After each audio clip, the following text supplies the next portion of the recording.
Bienvenue dans ce nouvel épisode d'Impact Marketing, le podcast qui te donne les stratégies, les outils et les guides pas à pas pour être toujours à la pointe et faire grandir ton business.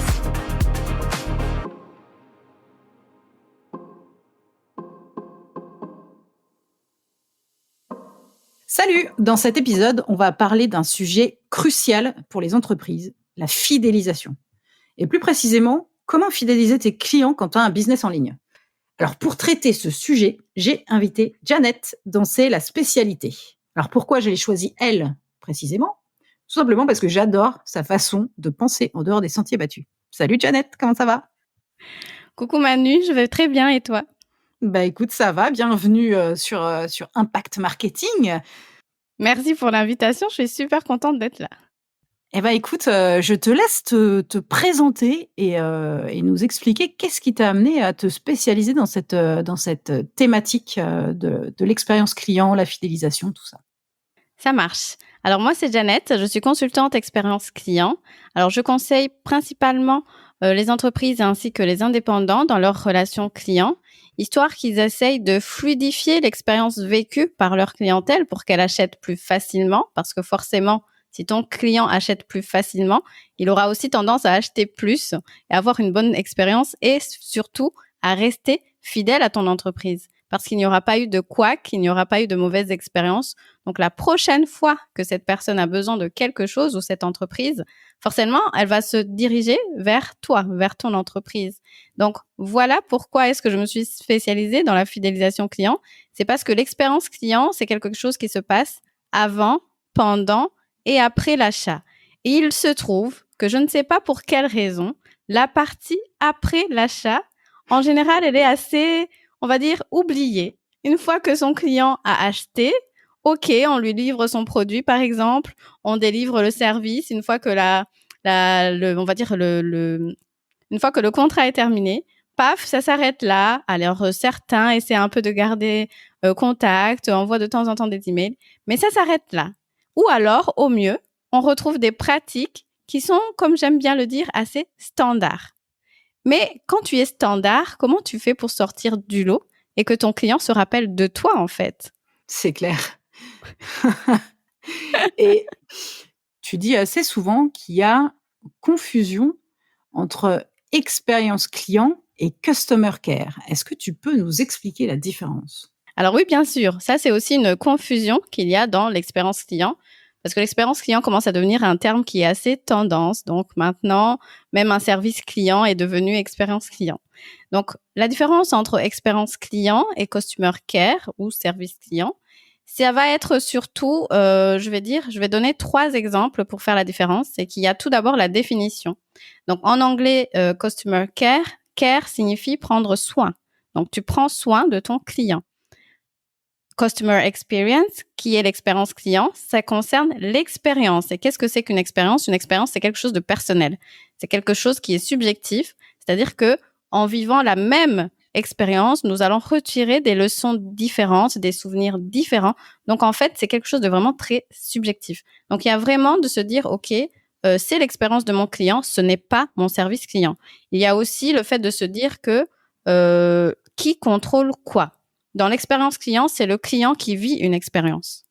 Dans le customer care, c'est l'entreprise qui met en place des processus, qui répond aux emails, qui est là disponible pour répondre aux requêtes du client. Donc, qui contrôle quoi? L'entreprise contrôle ses process. Le client vit une expérience. Donc, à partir du moment où tu ne peux pas contrôler les émotions d'un client, en fait, c'est complètement différent. Et ça permet, en fait, de se rendre compte que si c'est le client qui vit une expérience, moi, je n'ai pas la main mise sur son expérience, donc je peux prendre de la hauteur et voir les stratégies que je vais mettre en place et les rendre un peu plus, on va dire, diversifiées. Tu vois, ça va un peu ouvrir le prisme et te permettre, en fait, de mettre en place des stratégies qui vont être plus diversifiées et plus intéressantes pour les personnes qui vont te suivre.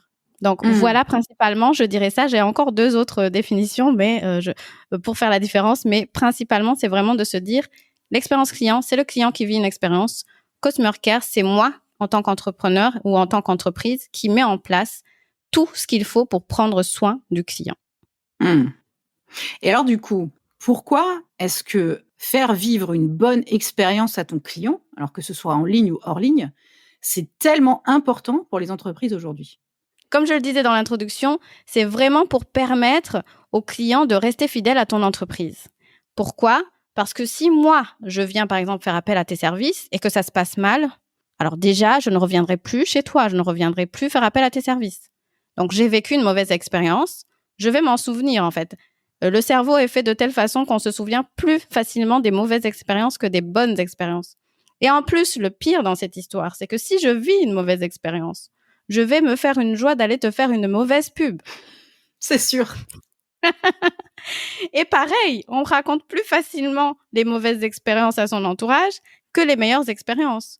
Donc, quand tu as le choix entre faire vivre des bonnes émotions, des émotions positives à ton client pour qu'il se souvienne de toi, pour qu'il puisse se fidéliser, qu'il reste vraiment loyal envers ton entreprise, et aussi qu'il te fasse de la pub gratuitement, et entre choisir avec « oups, je fais pas attention, moi, ce qui m'importe, c'est juste l'argent, le client, il vient, il prend, machin », aucune empathie envers son client, donc on ne sait pas si ça se passe bien, si ça se passe mal.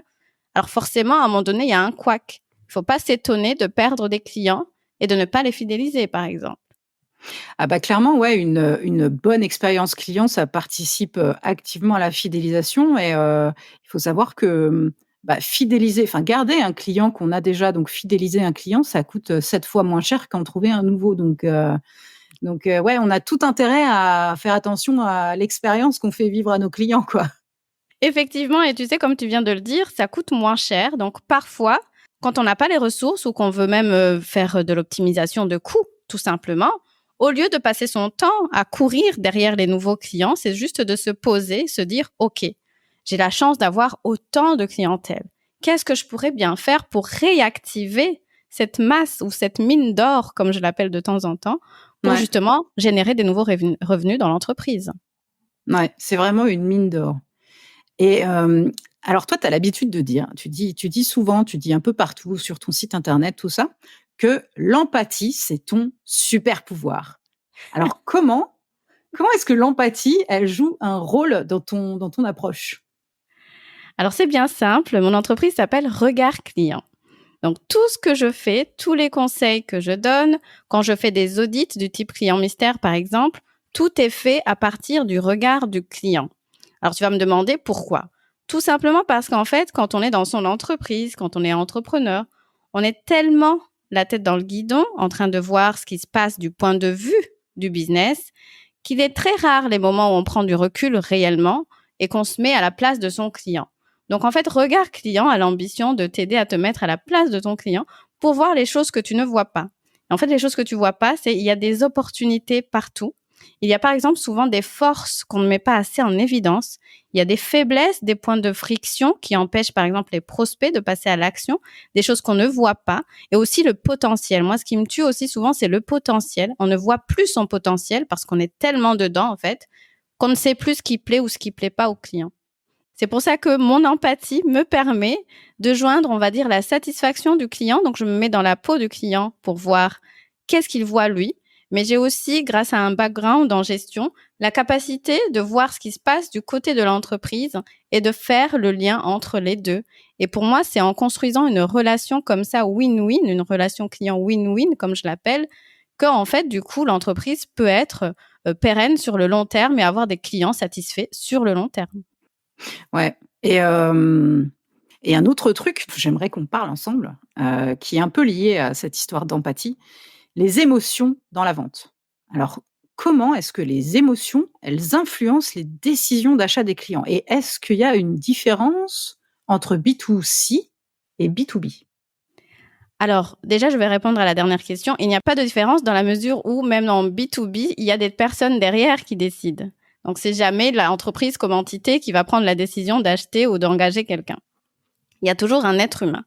Comment fonctionne un être humain? Un être humain, comme je l'ai dit tout à l'heure, c'est vraiment basé sur l'expérience. L'expérience se construit sur base de ce qu'on a vécu, en fait, que ce soit dans notre enfance, de toutes les expériences de vie. Tout, en fait, va être basé sur quelle émotion j'ai ressentie à ce moment-là. OK? Donc, imagine, par exemple, tu arrives sur un site. Tu as besoin d'engager quelqu'un, tu arrives sur un site. Et là, tu arrives et tu te rends compte que tu ne sais pas qui c'est, tu ne sais pas qui est derrière. Et en fait, tu as déjà entendu des histoires de quelqu'un qui s'est fait arnaquer parce il a engagé quelqu'un sur un site, et etc. Donc, tu as ce souvenir de mauvaise expérience et tu te dis, aïe, aïe, aïe, attention, attention, je ne vais pas acheter là. Si je sais pas qui est derrière, je vais me méfier. Donc, tu as un sentiment de crainte. Donc, tu as des émotions négatives qui vont commencer à se générer. Et en fait, à ce moment-là, tu as un petit peu perdu la vente. Tu as perdu la possibilité de convertir ton prospect en client. Parce qu'en fait, c'est inconscient. Ça se passe vraiment dans l'inconscient. On dit souvent que 90% de nos décisions sont vraiment prises sur base de nos émotions. Parce qu'il y a ce truc qui est primaire, c'est que tu vois quelque chose, paf, tu vas te faire une idée. Tu sais, c'est un peu comme quand tu vois quelqu'un pour la première fois, tu te fais une idée. Tu ne le connais ni d'Ève ni d'Adam, j'ai envie de dire, mais il y a ce côté irrationnel qui prend toujours le dessus, ou même parfois c'est l'intuition.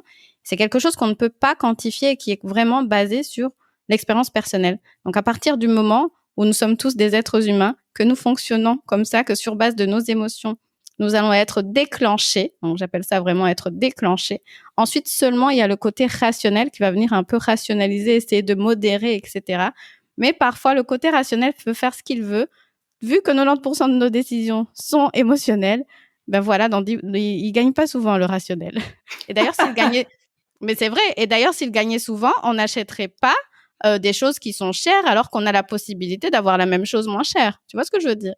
Ah bah, c'est clair. De toute façon, enfin, c'est prouvé. Il y a tout un tas d'études qui montrent que notre cerveau, en fait, il prend la décision de manière émotionnelle, d'abord, et que, le rationnel vient juste là, derrière, pour justifier un petit peu, pour dire: «Ouais, non, mais je l'ai acheté pour telle raison, tout à fait, concrète et pas un truc, coup de tête, quoi». Donc, ouais. Exactement. Et tu vois, je donne souvent l'exemple de l'iPhone parce que ça, c'est l'exemple qui parle à tout le monde. Il y a des gens qui se baladent avec des iPhones qui coûtent 1 200 € et qui ne gagnent même pas 1 200 € par mois. Ouais. Ah oui, oui, c'est un très, très bon exemple ça, l'iPhone, pourquoi tu as acheté ça? Bah, parce que j'ai besoin d'un téléphone. Ouais, bah, tu aurais pu acheter, je sais pas, Samsung, c'était moins cher. Enfin voilà. Maintenant, j'aimerais qu'on parle plus spécifiquement de, la fidélisation client. Qu'est-ce qu'on a comme stratégie? Quelles sont les stratégies clés pour fidéliser nos clients quand on a un business en ligne? Comment on peut, convertir plus facilement nos prospects en clients fidèles? Alors, comment est-ce qu'on peut convertir des prospects en clients fidèles? Mais déjà, il faut commencer par convertir le prospect en client. Donc là, tu le convertis selon ta stratégie, comme tu veux. Mais quand on est dans la fidélisation client, on est vraiment dans l'expérience client après l'achat. L'erreur qui est souvent faite, c'est on délaisse complètement la partie après achat. On pense qu'une fois qu'on a servi le client, qu'il est satisfait, qu'on a récolté un bon feedback, qu'on a une bonne preuve sociale, ça s'arrête là. C'est une grosse erreur. La chose à faire, c'est, quand on est, on va dire, un peu prévoyant, c'est de prévoir déjà à l'avance, avant même d'acquérir le client, de mettre déjà en place des choses qui vont le fidéliser tout le long de son parcours client, du parcours qu'il va emprunter dans notre entreprise, pour qu'en fait, quand il arrive à la partie après achat, il est déjà très attaché à l'entreprise. Donc ça, c'est la première chose qui peut être faite. Et la deuxième chose, moi, ce que je dis, c'est vraiment de sortir de cette version standard de son secteur et de commencer à utiliser son originalité et sa créativité, d'aller voir ce qui se passe dans les autres secteurs, comment est-ce que les autres secteurs font pour fidéliser leurs clients et justement de le traduire dans notre entreprise. Parce que ça va être quelque chose de nouveau pour nos clients. Ils s'attendront pas, par exemple, je sais pas moi, qu'un secteur de la formation prennent des exemples de cosmétiques, de comment est-ce que les marques cosmétiques fidélisent leurs clients et que tu reprennes un peu quelques systèmes pour les adapter à ton entreprise, ça va être quelque chose de nouveau. Donc, en fait, à partir du moment où quelque chose est nouveau, tu vas garder l'attention de ton client. Et l'intérêt aussi, c'est de se mettre en tête, OK, moi, je crée du lien sur le long terme. Je ne veux pas des clients one shot. On peut avoir des clients one shot parce qu'on a un business model qui est one shot, mais toujours se dire à un moment donné, OK, je veux travailler ma fidélisation client. Qu'est-ce que je peux faire avec mon panel, avec ma mine d'or, comme je l'appelle si bien, ma mine d'or de clients qui est déjà là. Parce qu'en fait, au lieu de commencer à courir, stresser, chercher des nouveaux clients, en générant des nouvelles idées, en brainstormant, en allant voir ailleurs, etc., il y a moyen de trouver une nouvelle source de revenus pour activer cette clientèle qui est déjà là, en fait, et qui a déjà confiance, qui sait déjà comment est-ce que tu travailles. Et il y a des statistiques qui montrent qu'en fait, un client qui est satisfait, il va être plus enclin à payer même plus cher tes services. C'est-à-dire qu'aujourd'hui, si tu me vends un truc à 47 €, que je suis hyper satisfaite, ben peut-être que dans 3 mois ou dans 2 mois, j'achète un truc à 1000, 2500, les yeux fermés en fait. Le prix n'aura plus d'importance. Et de vraiment se mettre dans cette dynamique que je trouve qui est intéressant parce que c'est plus rentable et plus lucratif en fait. Au final, voilà, l'entreprise aussi, il faut qu'elle soit rentable sur le long terme. Et pour avoir des petites idées de fidélisation, on peut d'ailleurs prendre une expérience que nous-mêmes on a vécue dans un domaine complètement différent d'une autre et par exemple se dire là j'ai vécu une super expérience et essayer de transposer ça dans son propre business. Ça peut être une technique entre guillemets efficace pour trouver des idées, quoi. Oui, c'est une très bonne technique parce que c'est une grande source d'inspiration en fait. Tous les jours, nous vivons des expériences clients en tant que prospect, etc. Et en fait, si vous commencez un peu à faire attention, ça j'ai adoré, j'ai trouvé ça, je n'avais jamais vu ça nulle part. En fait, c'est cet effet waouh en fait que tout le monde recherche parce qu'une fois que tu arrives au stade du waouh, en fait, tu vas créer un souvenir dans le cerveau de ton prospect ou client et tu vas être mémorable. C'est pour ça qu'on parle souvent d'expérience client mémorable. Alors moi, j'aime bien quand j'entends ce mot, mais j'ai l'impression que personne ne sait ce que ça veut dire. Mémorable, ça veut dire qu'on se souvienne de toi. Mémorable, c'est la mémoire. Il faut que tu sois ancré, gravé dans ma mémoire. Pour que la prochaine fois, donc top of mind, la prochaine fois que j'ai besoin de quelque chose, je pense tout de suite à toi. Donc, il faut vraiment se dire où est-ce que j'ai vécu ce moment waouh et comment je peux le traduire dans mon entreprise. Et du coup, à l'inverse, quels sont les points de friction relativement communs que tu vois et qui peuvent faire fuir les clients et comment est-ce qu'on peut les identifier? Comment on peut mettre le doigt dessus et du coup les éviter? Alors, actuellement, je dirais que la pire des choses, c'est de ne pas montrer le côté humain. C'est de ne pas se montrer empathique. Et c'est pour ça que je dis souvent que les plus petites entreprises ou même les entrepreneurs, tu sais, quand on est freelance, on a un contact direct avec son client. On est beaucoup plus réactif. Les grandes entreprises, elles ont les moyens, mais elles ne contrôlent pas il y a quelqu'un derrière. Parce qu'il y a quelqu'un derrière, parfois, on tombe sur des chatbots et là, tu peux t'énerver, te dire, mais j'ai pas envie de parler à un robot. Et en plus, maintenant, on est à l'ère de l'intelligence artificielle, donc ça va être de pire en pire. Et puis, tu peux aussi tomber sur un service client, quelqu'un qui n'est pas d'humeur ou des trucs comme ça. Donc, c'est vraiment de se dire, j'ai cet atout de pouvoir montrer qu'il y a une personne derrière. Et même si on est une grande entreprise, je veux humaniser ma relation client pour tisser de liens, en fait. Il faut vraiment penser à créer du lien. Je veux créer du lien et de l'attachement avec mon prospect ou mon client, parce qu'il y a aussi un biais cognitif qui dit qu'une fois que la personne est investie, en fait, c'est très dur d'aller acheter chez quelqu'un d'autre. Tu vas dire, oh, mais non, moi, je préfère acheter chez Manu. Tu vois, parce que Manu, elle est sympa, alors que quelqu'un va lui proposer un prix plus bas. En fait, non. Non, parce que moi, je suis attachée à Manu. Voilà. Cool. Oui, c'est ça. Et donc, il y a vraiment ce truc de je ne sais pas qui est derrière, donc je n'ai pas confiance, je n'y vais pas. Donc, il y a ça comme friction. Les autres frictions, ça va être plutôt des trucs un peu plus procédurales. On s'en rend pas compte. Il y a des choses qui gênent les clients. On ne prend pas la peine de récolter, on va dire, son feedback. Donc, en fait, on ne sait pas. Donc, en fait, à partir du moment où on n'a aucun lien avec son client, c'est là où commence à créer un peu la friction parce que le client ou le prospect n'aime pas se sentir délaissé. Donc, en termes de fidélisation client, la pire des choses à faire, c'est de laisser les gens sur le côté. Ne pas donner de nouvelles et attendre qu'ils viennent d'eux-mêmes racheter ou machin. Je dis souvent que la fidélisation, créer des stratégies de fidélisation client, ça doit être quelque chose d'intentionnel. Il faut pas attendre au petit bonheur la chance qu'on aille me recommander parce que de toute façon, je fais tellement du bon travail qu'on va aller me recommander. Ça aura beaucoup plus de résultats. Donc, voilà, les plus gros points de friction pour moi, je dirais actuellement, c'est ce côté humain, ce côté création de liens et le fait de délaisser la personne complètement, l'ignorer, ne pas répondre, ne pas se montrer disponible, être de mauvaise foi, etc. Et alors du coup, toi, tu proposes des services d'audit, du conseil, tu fais des ateliers. Comment est-ce que tu peux aider les entreprises à améliorer leur expérience client? Alors déjà, comme tu viens de le dire, en conseillant, donc si vous avez une problématique qui est très précise, alors à ce moment-là, nous pouvons travailler ensemble et voir du point de vue du client, est-ce que ce que vous dites est vrai, qu'est-ce que vous avez loupé, etc. Je fais aussi des audits de clients mystères. Alors là, vous me laissez faire et c'est moi qui viens voir ce qui se passe dans votre entreprise et je vous fais un rapport en fait où je vous montre comment ça s'est passé pour moi, où est-ce que c'était difficile, où est-ce que j'ai trouvé ça génial. Et ça donne des informations qu'on ne retrouve pas. En fait, souvent les gens sont étonnés, ils s'attendent pas, ils se disent ah oui, je savais pas, je me rendais pas compte. Et sinon, vis-à-vis de la fidélisation, j'ai un produit un produit qui s'appelle Loyalty Experience. Alors là, c'est vraiment on va travailler la fidélisation client parce que comme je le dis, les gens oublient complètement cette partie fidélisation ou n'y pensent pas ou la laissent se faire toute seule.